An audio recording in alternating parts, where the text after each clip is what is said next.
Volvemos con Macondo y esta vez nos vamos a Colombia, lo voy a presentar yo porque justo todas esas denuncias de la ruptura de institucionalidad en ese país me pilló en Bogotá, que he ido con Canal Red a asistir a un evento de fuerzas líderes jóvenes progresistas.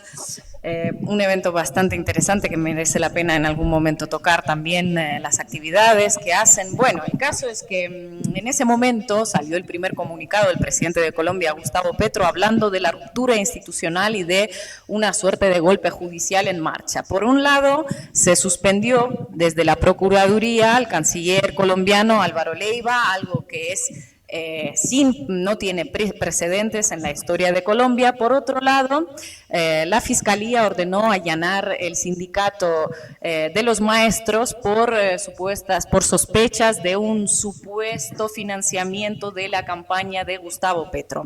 Estas dos cosas que parecen no tener nada que ver entre sí tienen ese vínculo de los poderes judiciales que sabemos que desde hace muchos meses de alguna manera están detrás del gobierno de Gustavo Petro buscándole algún proceso que parece, todos los esfuerzos que hacen parecen ir encaminados a hacerle un juicio político y finalmente despejar este espacio para los de siempre, ¿no? Para la oligarquía de derechas. En el momento en el que todas esas denuncias habían salido, la revista colombiana Raya, un medio alternativo muy bueno que recomiendo, una de las excepciones, por decirlo de alguna forma, en Colombia, en el periodismo colombiano, ha sacado una investigación que demuestra presuntos vínculos de la vicefiscal, la mujer que va a sustituir al fiscal Barbosa a partir del 13 de febrero en el cargo,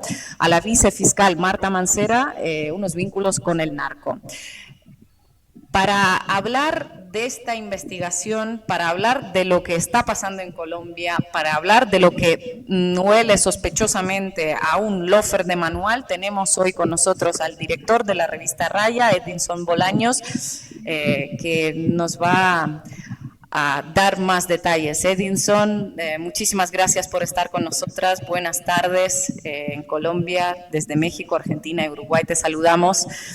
Y te queríamos pedir una primera evaluación desde Colombia de lo que está pasando estos días.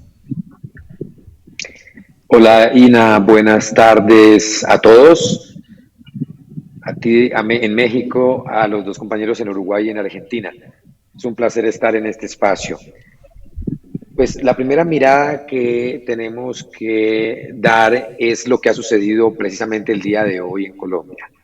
La Corte Suprema se ha reunido por segunda vez y ha intentado elegir a la fiscal general de la Nación, pero curiosamente priman los votos en blanco y vuelve a barajarse entonces la elección de la fiscal general de la Nación.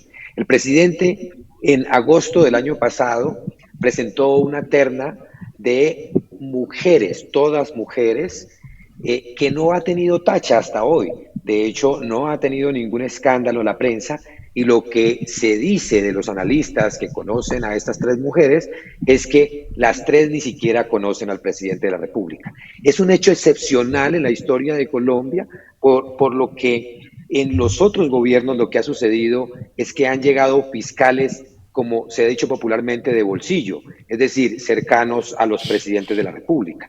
Estamos viendo eso con el fiscal Francisco Barbosa, pues, que era amigo de pupitre del expresidente Iván Duque. Y esto es un hecho muy significativo porque el presidente ha querido apartarse de elegir a alguien de confianza dentro de esa terna para evitar las suspicacias y para que precisamente la Corte Suprema elija con diligencia a la persona que va a regir los destinos de la acusación y la investigación en Colombia. Esto ha generado un remesón dentro del establecimiento colombiano, lo que ha llevado a que el fiscal, por ejemplo, el fiscal Barbosa viaje a Estados Unidos con el fin de decir que Estados Unidos respalda a la vicefiscal Marta Mancera, quien es hoy el centro de la discordia en el país, pues ella está acusada y señalada de tener vínculos con el narcotráfico. Una cosa mucho más grave, y es de que sus funcionarios que están en los puertos principales, en uno de los puertos principales del país, es protegido por ella, y esta persona estaría teniendo relaciones con el narcotráfico. Esto lo han descubierto investigadores de la misma fiscalía, quienes han terminado perseguidos por la vicefiscal Marta Mancera, que es lo que nosotros hemos revelado en la investigación del fin de semana pasado.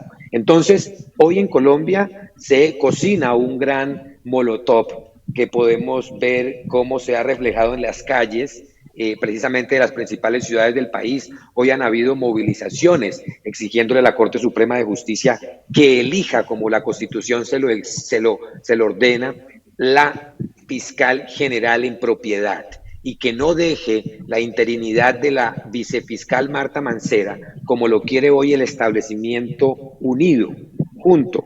Ese establecimiento que está untado nada más y nada menos que de escándalos internacionales como el de Odebrecht.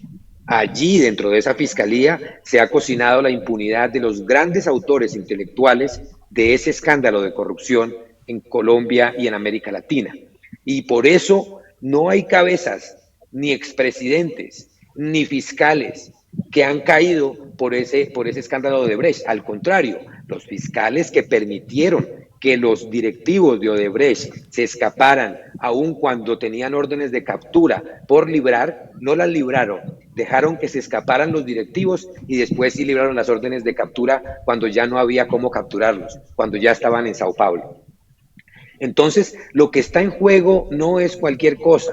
En juego está el cuero del establecimiento y de sus integrantes, quienes no quieren que haya verdad y justicia alrededor de casos como el de Odebrecht. Pero también no quieren que esa fiscalía se depure de esas mafias que la han penetrado, mafias principalmente ligadas al paramilitarismo. Edinson, te saludo, Leandro Grille desde Uruguay. Para que el resto de América Latina y España que nos sigue comprenda bien esto.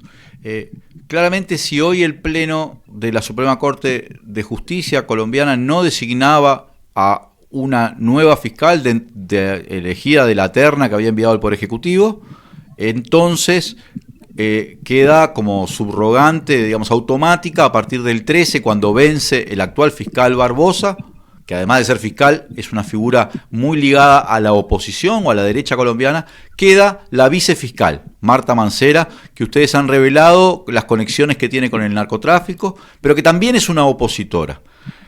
Da la impresión, mirado desde la distancia, un poco a partir de las propias denuncias que ha hecho el presidente Gustavo Petro, que esta posibilidad que hoy se concreta, o sea que a partir del próximo martes 13 la Fiscalía General va a estar a cargo de esta doctora Marta Mancera, puede suponer un riesgo institucional o ser de alguna manera el mecanismo por el cual se introduzca un intento de golpe blando, algo así es lo que más o menos ha planteado Gustavo Petro, utilizar la fiscalía para hacer persecución directa contra el presidente, sobre todo por el caso del financiamiento de parte del sindicato de docentes de una parte de la campaña en Colombia.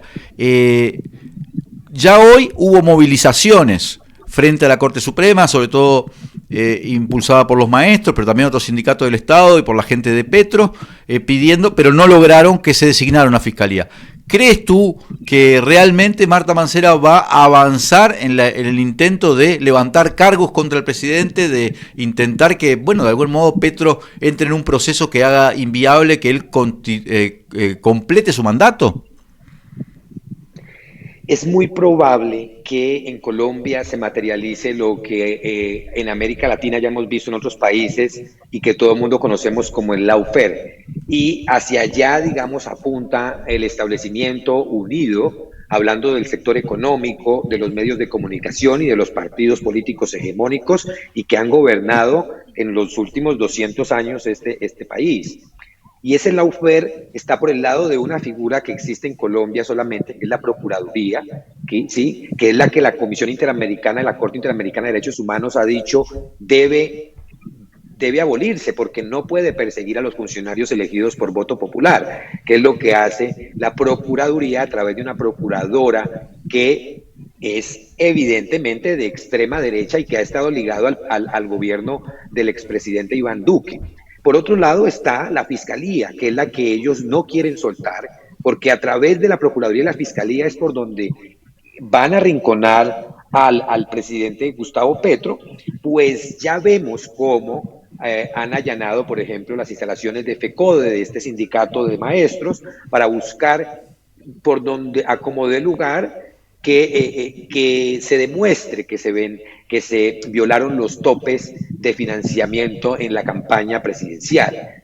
Y así ya han suspendido a través de la Procuraduría al canciller de la República, Álvaro Leiva, y también han suspendido a otros funcionarios que tienen que ver directamente con subsidios. Entonces, asfixiar al gobierno por el lado de lo popular, pero también desde el lado judicial, que es el lawfare que se está preparando. Nosotros lo analizamos desde esa perspectiva, sin apasionamientos, solo con los hechos que han venido presentándose en los últimos meses son muy dicientes y sobre todo están alrededor de cómo se empeñan en dejar de fiscal encargada a la doctora Marta Mancera, quien lleva 30 años en la fiscalía, pero durante esos 30 años, en los últimos 10 han salido a flote sus nexos o presuntos nexos con el narcotráfico. Y no con cualquier narcotraficante, sino con narcotraficantes del pelambre de la extradición. Es decir, con narcotraficantes que tienen que ver con los Estados Unidos. Allí es donde vamos a medir también en esta puja de la Fiscalía General de la Nación si los Estados Unidos va a respaldar que la Corte debe elegir, como lo ordena la Constitución, una fiscal el próximo 20 de febrero. El próximo 20 de febrero es la fecha nueva para que la Corte vote. Pero aquí lo que vemos es que una corte por dentro politizada, donde puede haber muchas cosas oscuras que se están moviendo alrededor justamente de proteger ese establecimiento que históricamente ha gobernado el país. Una cosa última para redondear lo que preguntas. Luis Almagro, justamente se ha pronunciado en los últimos minutos y ha rechazado enérgicamente, no solamente que la Corte no elija fiscal, ha pedido que debe elegir, sino ese golpe que por otro lado se cocina alrededor de la extrema derecha, en donde los exmilitares, los militares retirados, se están organizando en ciudades principales que han sido bastiones del narcotráfico, como lo es Medellín y como lo es Cali principalmente. Entonces, hay una bomba molotov que se cocina en Colombia y a la que la comunidad internacional debe estar atenta para defender, como lo dice el mismo Almagro, la democracia, la estabilidad de las instituciones, que en realidad también el presidente ha hecho ese llamado a defender justamente la Constitución, y esa defensa es a través de que la Corte elija una nueva fiscal en propiedad como se lo elige la Constitución política. Edinson, tal vez algo particular de Gustavo Petro es que periódicamente llama a la movilización popular, ¿no? Esta idea de convocatoria a respaldar las grandes reformas o a defenderse ante los ataques. En este caso, está convocando, está denunciando un intento de ruptura constitucional a nivel internacional. Hoy fue la jornada. ¿Cómo percibiste el ánimo social? ¿Cómo percibiste la fuerza de esta movilización? ¿Cómo ves que está ese resorte importante para sostenerse en la simetría de poder que es la respuesta popular? A eso te añadiría la pregunta de, además está llamando a organizarse, ¿no? Una serie como de, demandas, pedidos casi uno diría, a los movimientos, organizaciones. ¿Cómo ves ese actor que convoca el presidente y que hoy se movilizó? Sí, yo creo que allí hay una confluencia de sectores del progresismo que se están juntando para que esta espuma crezca. Y yo creo, por lo que vi y la espontaneidad de las movilizaciones de hoy, es que esto en los próximos días va a crecer de manera significativa, es decir, que la gente se va a volcar a las calles, porque la justicia siempre en Colombia ha estado bajo ese dicho popular de que la justicia solamente es para los de Ruana. Entonces la gente en muchos sectores sociales está mamada de eso, está cansada y se va a volcar a las calles sin lugar a dudas a exigir que haya una fiscalía que sea para todo el mundo, no que sea para unos pocos, que sea una fiscalía transparente, que sea una fiscalía que dé garantías a todo el mundo. Nadie está pidiendo y por eso mismo esa terna no la han podido atacar, porque es una terna de mujeres que, según los analistas que las conocen en detalle, nunca ha tenido la primera reunión con el señor presidente de la República.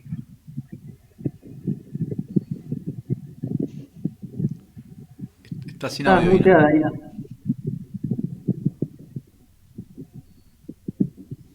Perdón, que estaba muteada. El gobierno de Gustavo Petro ya en agosto va a cumplir 2 años desde la toma de poder y realmente cuando ve todas esas intentonas golpistas desde los poderes judiciales se pregunta, ¿no pueden esperar 2 años y pretender darle un halo democrático a todo esto, no? ¿Cuál es la sensación general del proyecto de Petro, del pacto histórico? ¿Puede haber continuidad de este gobierno más allá de 2026? ¿Cómo lo viven ahora ustedes? ¿O en 2 años se acaba?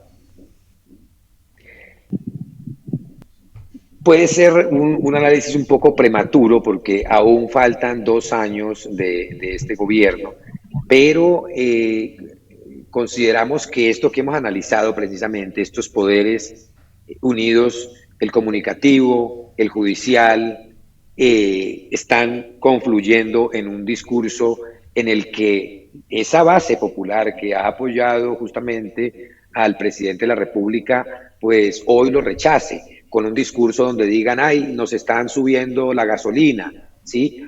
Es decir, llegar con un discurso a la base popular que legitime ese proyecto de ayudar a la clase más necesitada de este país, está tratando o está destruyéndose a través del discurso mediático que día a día se lleva a las cajas de los colombianos a través de los medios masivos, que para nadie es un secreto, en Colombia está en manos de los poderes económicos hegemónicos de este país, de los grandes banqueros, y que los grandes banqueros han estado asociados pues al establecimiento, a los partidos políticos tradicionales. Eso no cabe duda y en eso se están trabajando todos los días, en construir ese discurso. Pero precisamente en estas coyunturas en donde sale a relucir la verdad de esos intereses oscuros del establecimiento, es donde vuelve a tomar halo y vuelve a tomar vigor el progresismo en defensa justamente de una justicia limpia, de una justicia igual, equitativa para todos, que haya una fiscalía que mida con el mismo rasero a todo mundo, no que sea para los de Ruana, no que sea para el que cultiva la hoja de coca, sino para desarticular realmente a los grandes narcotraficantes de este país.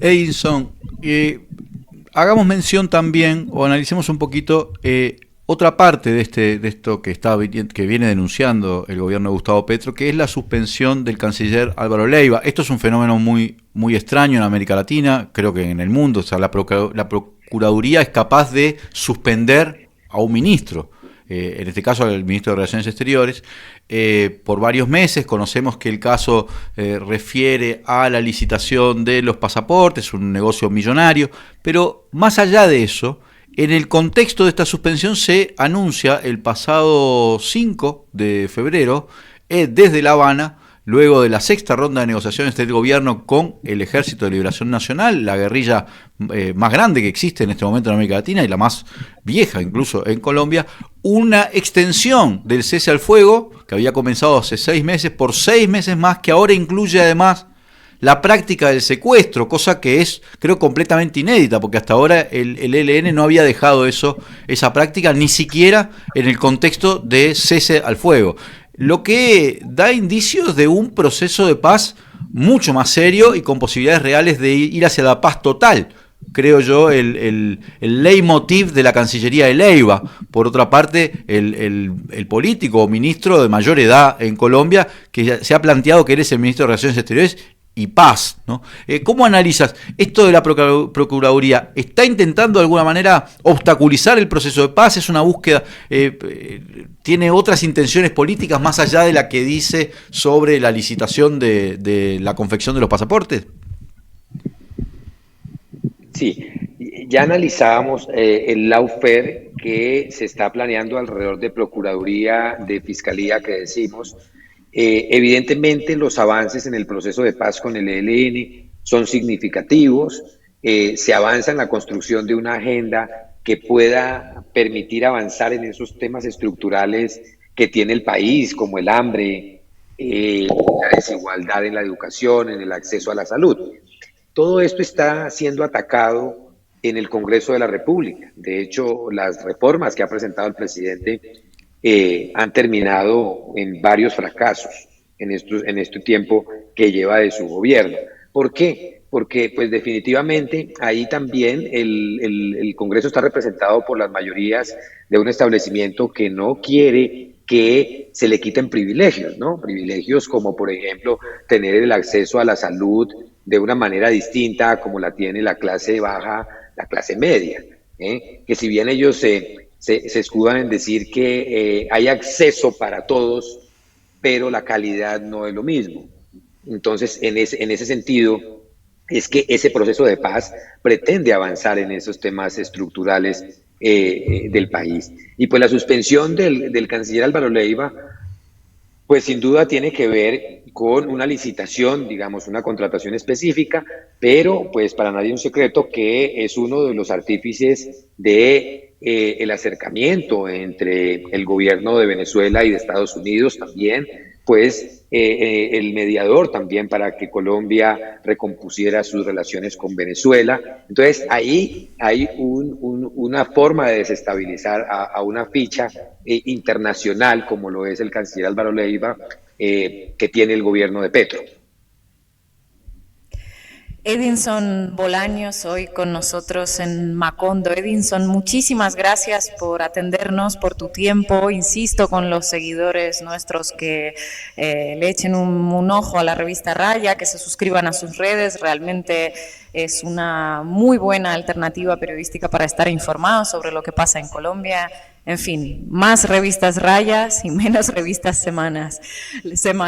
Edinson, muchas gracias por estar aquí y esperamos volver a verte. Bueno, muchas gracias a ustedes por invitarnos a su programa y por acá estaremos atentos y listos para analizar esta coyuntura que va a crecer. Gracias, Edinson. Gracias, Edinson. Bueno, ¿qué opinan de lo que ha sucedido en Colombia? Quizás un último cierre entre los tres antes de despedirnos hasta el jueves que viene.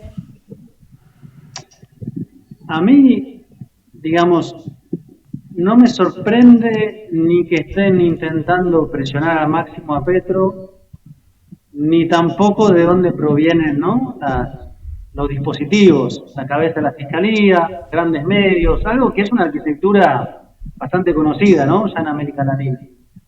Y por eso preguntaba un poco por esta dinámica de Petro de convocar a, bueno, no tirarse para atrás e ir, ¿no?, con un proceso de movilización, dar esa batalla. Hay que ver cómo evoluciona. Pero bueno, es un país que tiene una de las derechas más conservadoras, para decirlo de forma muy elegante, que hay en América Latina. Incluso se viralizó un video en estos días de la senadora Cabal que dice: Petro no tiene que terminar los 4 años, ¿no? Entonces, me parece que estamos en plena tormenta. Un comentario, es el caso de Colombia, rápidamente lo podemos emparentar. La gente más o menos que nos sigue tiene un poco esto claro, pero es bueno hacer mención de... acá estamos hablando de la fiscalía que ahora queda a cargo de Marta Mancera, una narcofiscal directamente, una fiscalía vinculada con el narco, pero también con la derecha, fuertemente vinculada con la derecha. No es solo una narcofiscal, sino vinculada con los sectores más conservadores del establishment o el establecimiento, como llaman en Colombia. Al lado de Colombia tenemos el caso de Ecuador, con también siendo la fiscal general, Diana Salazar, la que ha encabezado esa persecución contra el correísmo, contra... lo analizamos hace poco en Macondo, en uno de los últimos programas. Un poco más al norte, en Guatemala, ha sido la fiscal Consuelo Porras, ¿no? Ahora a esta altura sancionada hasta por Europa, la que hizo todo lo imposible para impedir que Bernardo Arévalo pudiera asumir el gobierno, y luego de eso ha seguido insistiendo. O sea, no es que presentó la renuncia, se ha como intentado afianzar en el Ministerio Público.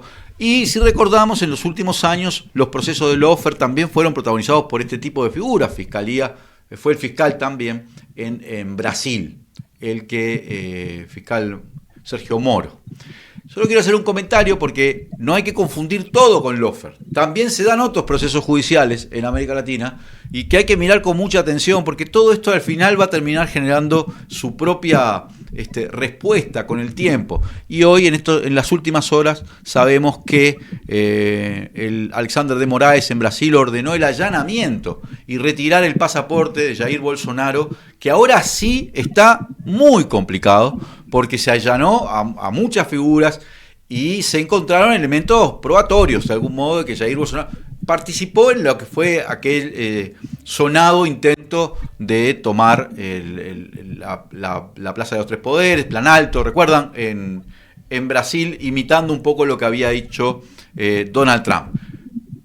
Con esto cierro. El lawfare es un fenómeno que existe, que está activo y muy activo en América Latina, no es algo que ya pasó. En este momento hay muchos proscriptos, digo porque ahora en la prensa latinoamericana solo se habla de María Corina Machado, olvidando que está proscripto Evo Morales, está proscripta Cristina Fernández de Kirchner, con inhabilitación perpetua, está proscripto Rafael Correa con pedido de captura. Hay muchos proscriptos y la Fiscalía siguen actuando en esto de tratar de derribar a los gobiernos populares, por lo cual me parece muy certero el pedido de Petro de tomar con atención y con seriedad lo que está sucediendo en Colombia. Nos estamos quedando sin tiempo, con lo cual tenemos que despedirnos hasta el jueves que viene de nuestros seguidores. Bienvenidos de vuelta a Macondo, esperamos que se vayan sumando y no se olviden, todos los jueves a las 8 de Río de la Plata, a las 5 de México, a las 6 de Colombia.